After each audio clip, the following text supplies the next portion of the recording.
Hello good evening guys. मेरा नाम अमित है और आप देखना शुरू कर चुके हैं आप सभी का अपना YouTube channel know your nature. तो दोस्तों, आज हम लोग बात करेंगे जनरल एग्रीकल्चर के बेहद ही इम्पोर्टेंट क्वेश्चंस के बारे में।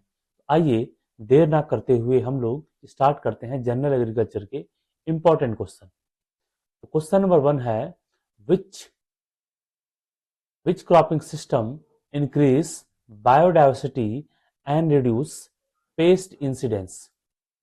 क्वेश्चन आपने समझ गया, आप समझ गए।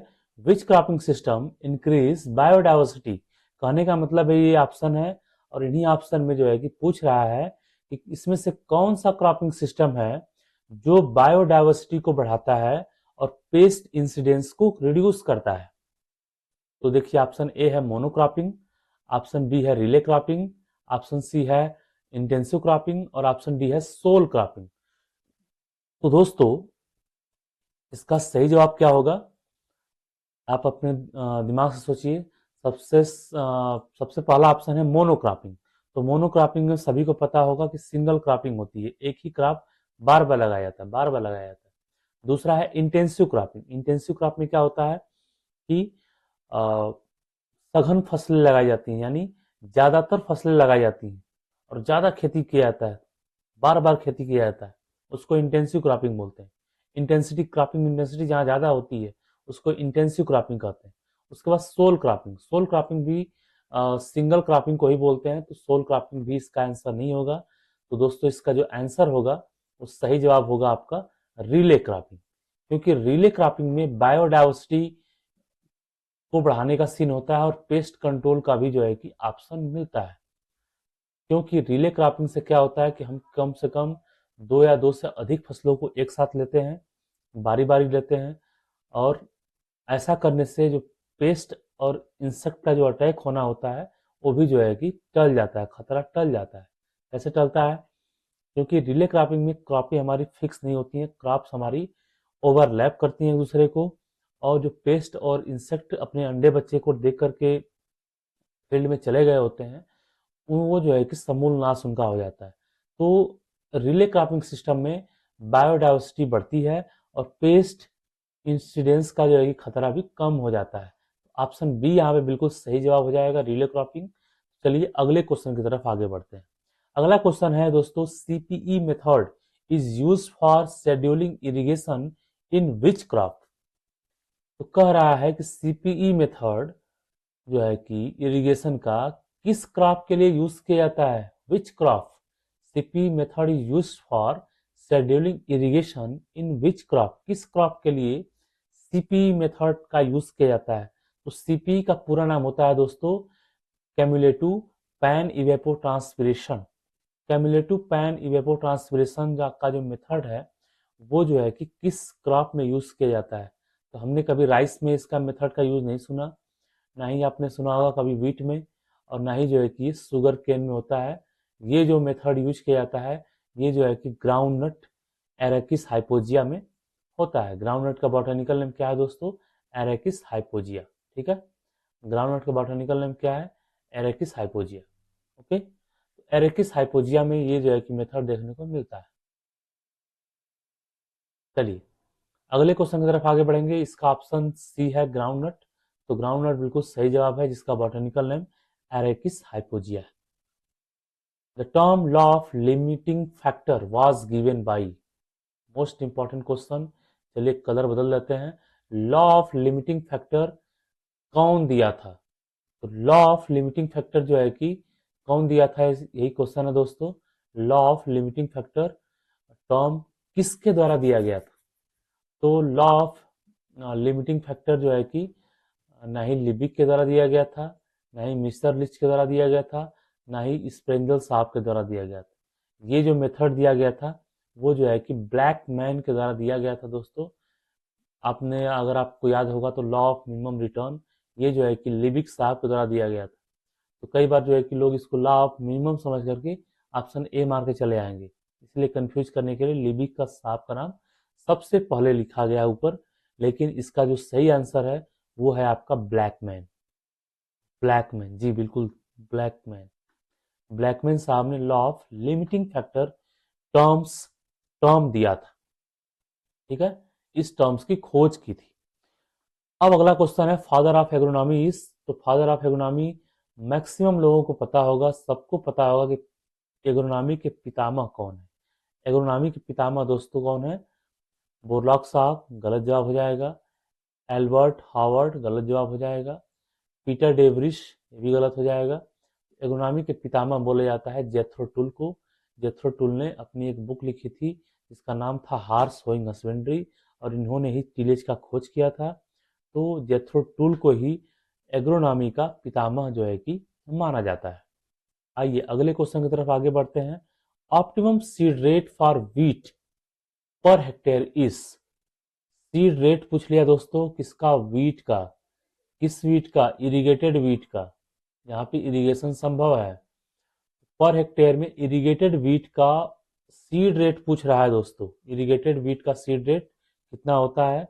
इरिगेटेड व्हीट का सीड रेट अच्छा खासा होता है दोस्तों। कितना होता है? 100 से 120 किलो प्रति हेक्टेयर। 100 से 120 किलो प्रति हेक्टेयर। ऑप्शन बी यहाँ पे बिल्कुल सही जवाब हो जाएगा। ऑप्शन बी को टिक करेंगे और अगले क्वेश्चन की तरफ आगे बढ़ेंगे। यही दोस्तों अगर इरिगेटेड व्हीट का पूछा है, अगर यही आपका जो है कि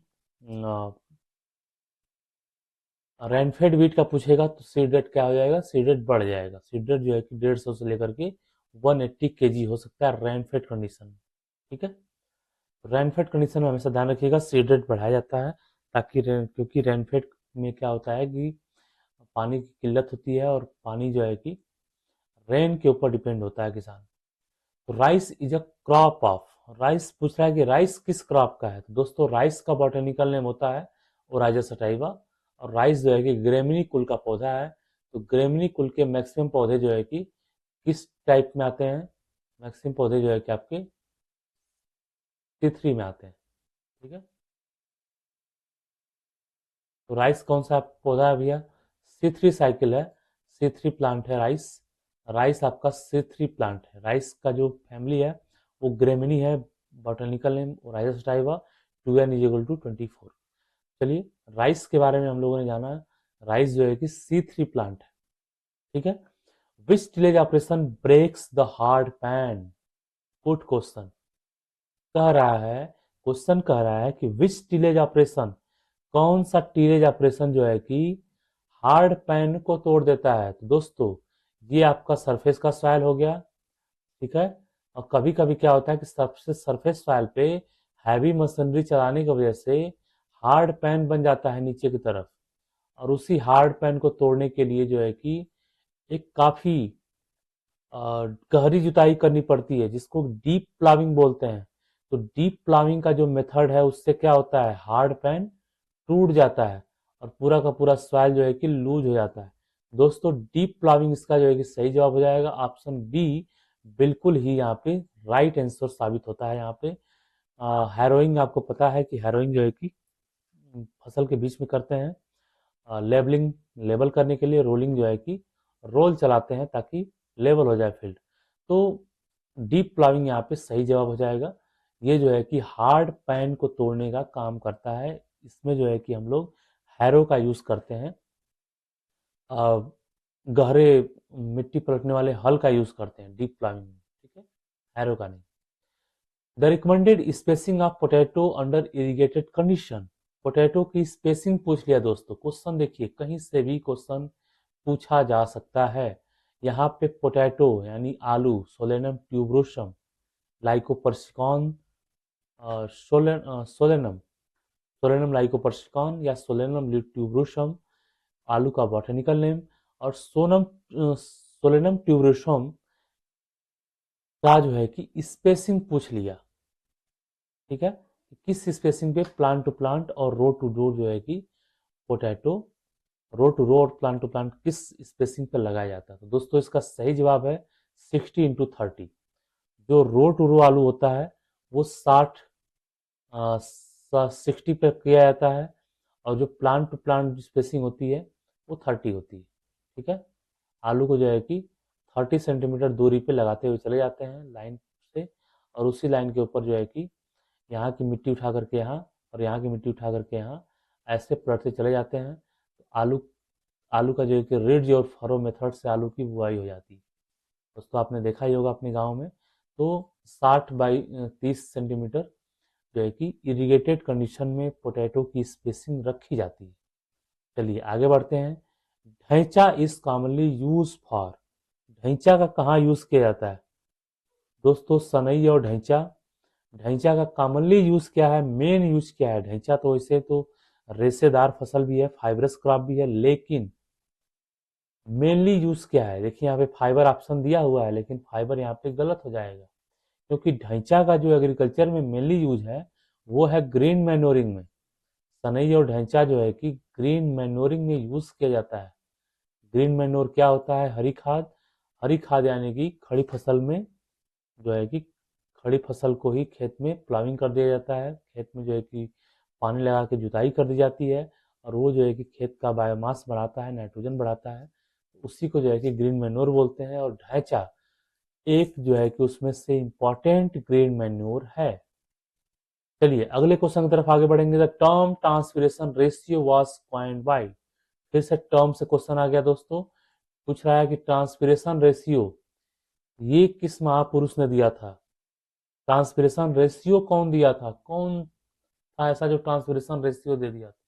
तो ऑप्शन ए है डीविट, ऑप्शन बी है गार्डनर, ऑप्शन सी है ब्रिक्स एंड सैंड्स, और ऑप्शन डी है क्रैमर। तो दोस्तों इसका सही जवाब है Briggs and Shantz. Option C यहाँ पे बिल्कुल सही जवाब हो जाएगा। ऑप्शन सी को टिक करिए और अगले क्वेश्चन की तरफ आगे बढ़िए। इसका सही जवाब हो जाएगा Briggs and Shantz. Briggs and Shantz, SHANTZ, Sands.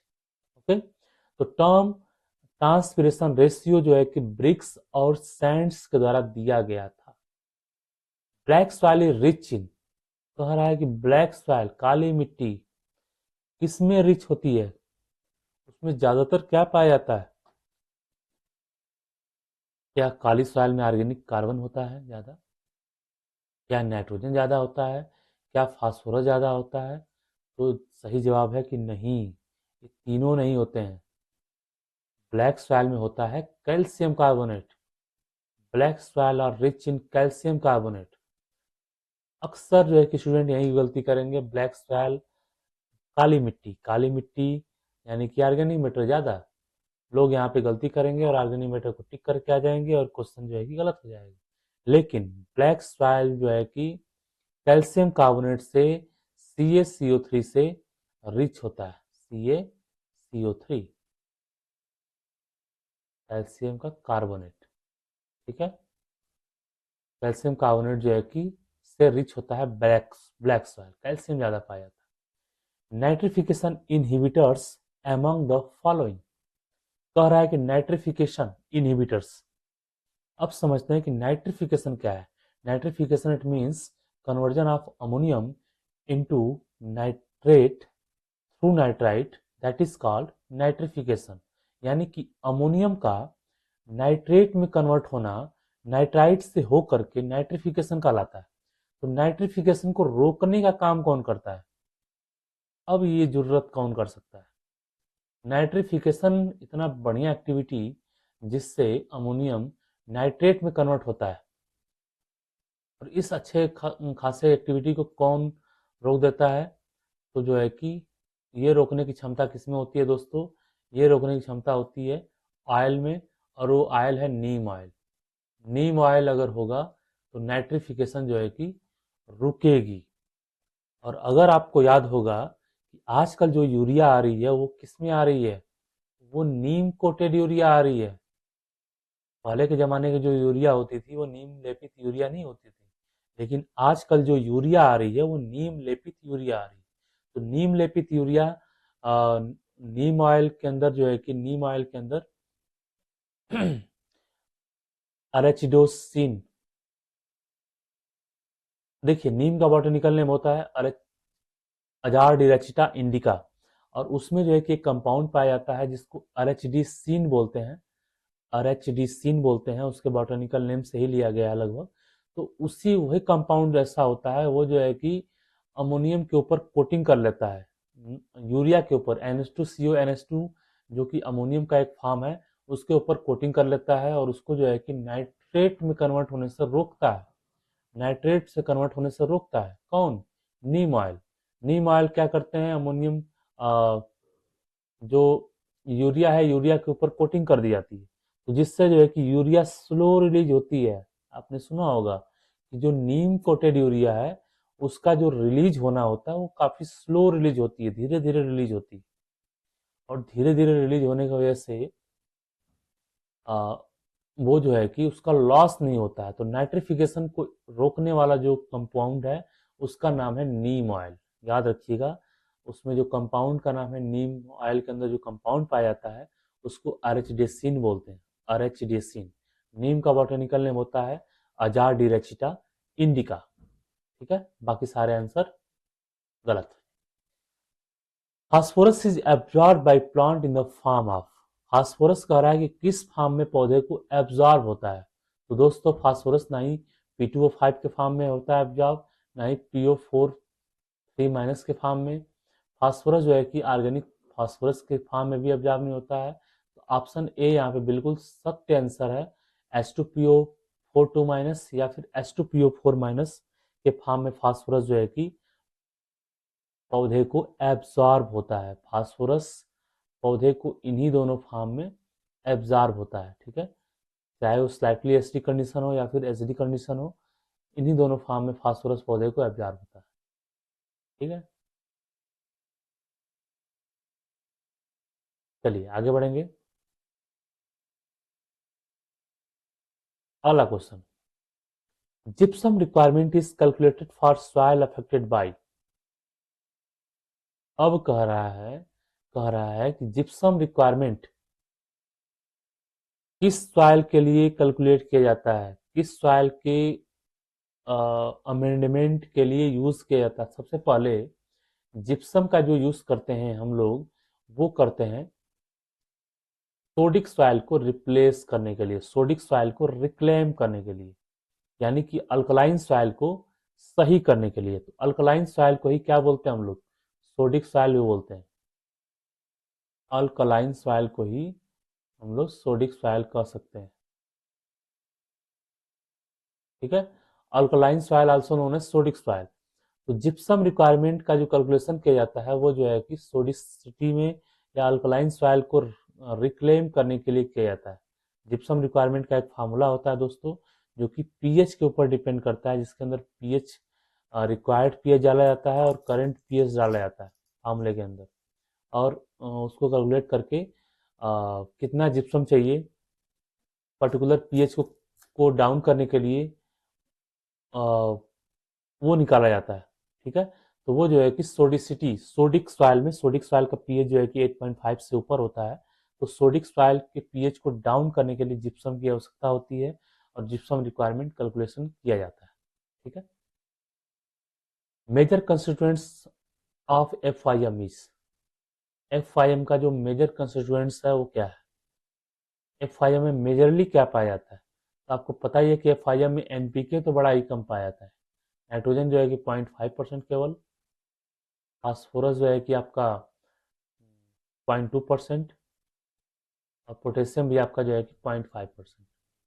इतना कम जो है कि एनपीके पाया जाता है एफआईएम में। लेकिन ऑर्गेनिक मैटर जो है कि एनपीके में ठीक ठाक पाया जाता है, 2 से 2.5% ऑर्गेनिक मैटर जो है कि एफआईएम में पाया जाता है, 2.5 से 4% या 5%। ठीक है, तो मेजर कंस्टिट्यूएंट्स जो है एफआईएम का वो क्या है? ऑर्गेनिक मैटर है। तो ऑप्शन डी यहाँ पे बिल्कुल सही जवाब हो जाएगा। ऑप्शन डी की तरफ हम चलेंगे और अगले क्वेश्चन की तरफ आगे बढ़ेंगे। Green manures increases. Question simple सा है, कह रहा है कि ग्रीन मैन्योर क्या बढ़ावा देता है, ग्रीन मैन्योर से क्या बढ़ता है। ठीक है, ग्रीन मैन्योर इंक्रीजेस। तो ग्रीन मैन्योर जो है कि सॉइल की सैलिनिटी बढ़ाती है, या फिर सॉइल ऑर्गेनिक कार्बन बढ़ाता है, सॉइल कंपैक्शन बढ़ाता है, सॉइल एसिडिटी बढ़ाता है। तो ग्रीन मैन्योर से भैया सॉइल की सैलिनिटी नहीं बढ़ेगी, ग्रीन मैन्योर पाप नहीं करेगा। ठीक है, सॉइल सलाइन नहीं करेगा। ग्रीन मैन्योर से सॉइल कॉम्पैक्ट नहीं होगा, मैन्योर डालने से सॉइल जो है कि लूज होगा, सॉइल जो है कि आपका बढ़िया होगा, सॉइल की बल्क डेंसिटी बढ़ जाएगी। सॉइल कॉम्पैक्ट नहीं होगा, धंसेगा नहीं कभी। ठीक है, तो कॉम्पैक्शन भी नहीं होगी, सॉइल एसिडिटी, ग्रीन मैन्योर डालने से भला कब एसिडिटी बढ़ने लगी, तो ये भी नहीं होगा। सॉइल में ऑर्गेनिक कार्बन की बढ़ोतरी हो जाएगी दोस्तों। ऑप्शन बी यहाँ पे बिल्कुल सही जवाब हो जाएगा। सॉइल ऑर्गेनिक कार्बन जो है किससे बढ़ जाता है, ठीक है। Green manure increase soil organic carbon. Organic carbon जो है कि मिट्टी का ग्रीन मैन्योरिंग से बढ़ता है। आइए अगले क्वेश्चन की तरफ आगे बढ़ते हैं। क्वेश्चन नंबर है आपका 17। DAP contain nitrogen and phosphorus in the ratio of. कह रहा है कि डीएपी में नाइट्रोजन और फास्फोरस कितना पाया, ठीक है। तो डीएपी में नाइट्रोजन और फास्फोरस पूछ रहा है दोस्तों। तो डीएपी में 18% जो है कि नाइट्रोजन और 46%, 46% क्या पाया जाता है, फास्फोरस पाया जाता है। डीएपी यानी डाई अमोनियम फास्फेट, इसमें 18% नाइट्रोजन होता है और 46% फास्फोरस होता है। बाकी के ऑप्शन गलत, ठीक है। आगे बढ़ेंगे। Available nitrogen in the soil is usually measured by. बहुत इंपॉर्टेंट क्वेश्चन कह रहा है जो अवेलेबल नाइट्रोजन हम लोग लैबवा में निकालते हैं, लैब के अंदर निकालते हैं, वो किसके द्वारा मेजर्ड किया जाता है। तो सबसे पहला तरीका है ओल्सन मेथड। दोस्तों ओल्सन मेथड से नाइट्रोजन नहीं बल्कि फास्फोरस निकाला जाता है। ब्रे मेथड, ब्रे मेथड भी फास्फोरस निकालने का मेथड है दोस्तों। जब एसिडिक सॉइल से फास्फोरस निकालते हैं तो ब्रे मेथड से निकालते हैं। उसके बाद वाल्कले एंड ब्लैक मेथड, ये जो है कि ऑर्गेनिक कार्बन निकालने का मेथड है दोस्तों, ऑर्गेनिक मैटर निकालने का मेथड है वाल्कले एंड ब्लैक मेथड। और ऑप्शन सी यहाँ पे जो है अल्कलाइन KMnO4 मेथड, ये जो है कि अवेलेबल नाइट्रोजन को निकालने का एक बेहतरीन मेथड है। इसी से जो है कि अवेलेबल नाइट्रोजन सॉइल से निकाला जाता है अल्कलाइन KMnO4 मेथड्स। KMnO4 को और NaOH को, अल्कलाइन को डालते हैं जेलडाल फ्लास्क में और उसको उबालते हैं सॉइल के साथ, तो उसमें जो है कि जो अमोनिया गैस होती है वो जो है कि रिमूव निकलती है। उस अमोनिया को बोरिक एसिड के सोल्यूशन में डिप कर देते हैं, बोरिक एसिड में उसको कैच करा देते हैं, रिसीव कर लेते हैं और उसको जो है कि टाइट्रेशन मेथड से निकाल लेते हैं। इस तरीके से अवेलेबल नाइट्रोजन निकलता है लैब के अंदर। तो उसका जो मेथड होता है वो अल्कलाइन KMnO4 मेथड होता है दोस्तों। क्वेश्चन कहीं से भी पूछ सकता है और एक इम्पॉर्टेंट क्वेश्चन बन सकता है। आप ये हल्के में बिल्कुल मत रहिए कि केवल थियरी थियरी पढ़ेंगे, प्रैक्टिकल नहीं पढ़ेंगे, प्रैक्टिकल से क्वेश्चन नहीं आता है, ऐसी बात नहीं है। चाहे सॉइल साइंस हो, चाहे एग्रोनॉमी हो, चाहे कोई भी सब्जेक्ट हो, प्रैक्टिकल नॉलेज आपको होना चाहिए, क्योंकि प्रैक्टिकल से भी अच्छे खासे क्वेश्चन उठते हैं। Primary function of potassium in plant is, जो पोटेशियम का प्राइमरी फंक्शन है वो क्या है, आइए समझते हैं। Primary function of potassium in plant is, ठीक है। तो पोटेशियम का जो प्राइमरी फंक्शन है दोस्तों, उसका प्राइमरी फंक्शन है एंजाइम एक्टिवेशन, स्टोमेटल रेगुलेशन, ठीक है। ये जो है कि ऑप्शन सी बिल्कुल सही जवाब हो जाएगा। प्राइमरी फंक्शन ऑफ पोटेशियम जो है कि एंजाइम एक्टिवेशन है और स्टोमेटल रेगुलेशन है। पोटेशियम का जो प्राइमरी फंक्शन है वो स्टोमाटा को रेगुलेट करना है और एंजाइम को एक्टिवेट करना है, ठीक है। बाकी फोटोसिंथेसिस में भी काम है, लेकिन मेन जो प्राइमरी फंक्शन है वो यही है। आज का आखिरी क्वेश्चन दोस्तों, the soil water order which is with the highest fertility. कह रहा है कि कौन सा सॉइल ऑर्डर है जिसकी फर्टिलिटी सबसे ज्यादा होती है, बहुत फर्टाइल होता है दोस्तों। वो जो आपका सॉइल ऑर्डर है उसका नाम है वर्टिसॉल्स, ठीक है। वर्टिसॉल्स, वर्टिसॉल्स सॉइल ऑर्डर जो है कि हाईली फर्टाइल सॉइल ऑर्डर है। Vertisols are the highly fertile, vertisols soil order is highly fertile, ठीक है।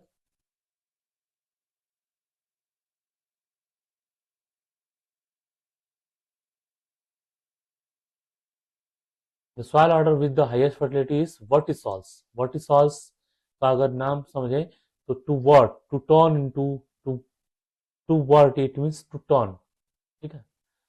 चलिए आज के लिए इतना ही। अगले किसी धुआंधार सेशन में मिलेंगे, तब तक के लिए जय हिंद। और आप बताएंगे कमेंट करके कि हमारा यह प्रयास आपको कैसा लगा। कमेंट बॉक्स में कमेंट जरूर करें, ताकि जो है कि हम आपके लिए और भी इंफॉर्मेटिव वीडियो लेके आ सकें। Thank you so much.